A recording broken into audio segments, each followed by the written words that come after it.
According to the U.S. Census, male atheists outnumber female atheists in a 2-to-1 proportion. Why do you think it is this way, please?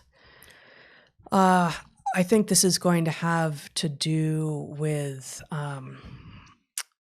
this is going to be a similar answer to why women conform at higher rates when you put them through like the Asch conformity experiments and such, and that are more interested in appeasing and soothing over disruption and discomfort on average, as a rule, than men are. And at the moment, and presumably forever, atheism is a minority view. It's a fringe view, and it doesn't offer the kind of community or comfort that religion does. Yeah, or to say it slightly differently, males are traditionally more likely to blaze new paths, and the path out of an established belief system is likely to be pioneered by males more frequently than females.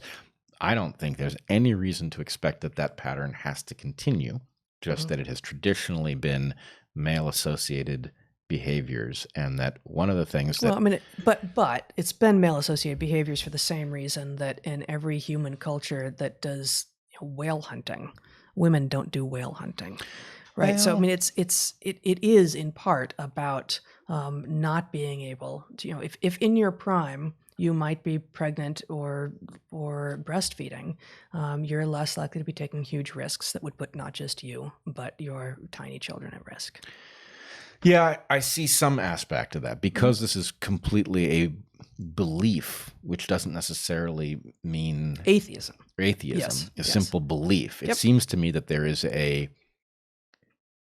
this is probably not going to make sense to people, but there is no bar to writing new mental code that couples atheism with exactly the same behaviors that would emerge from faith or some particular faith. There's no bar. You can write any code you want at the software level. So what that means is, if it is true that the beliefs that are resident inside these evolved systems is resulting in behavior that is necessary for females to carry out the part of their role that would block them from taking up whale hunting, that code could be generated, and therefore you can break the pattern.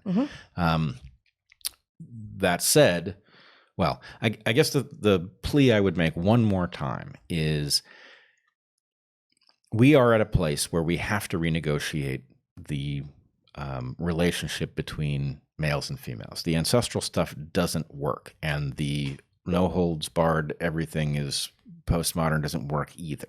So what we need to do is figure out how to renegotiate this so that everybody has access to whatever it is they want to do, but nobody is forced to take up stuff they don't want to do because of some naive belief that we should all want the identical thing. And I don't know, I mean, you and I have done this. It's possible. And so I think it's important that people just recognize that there is a mechanism to do it, and it will not be that it can be a very positive thing, but it is not a simple matter of saying anything that ever created a gender role distinction was oppressive. And you can't cheat. You can't say, I don't want any of the downside of this gender role, but I want all of the upside. Neither sex is allowed to do that. And what has been pointed out, it is captured the third wave and later feminism, is that it would appear to be too often exactly that, a desire to keep all of the upside that comes from being a sex that warranted protection and did not have to take the risks, while also claiming all of the upside of the other sex. You can't have it both ways.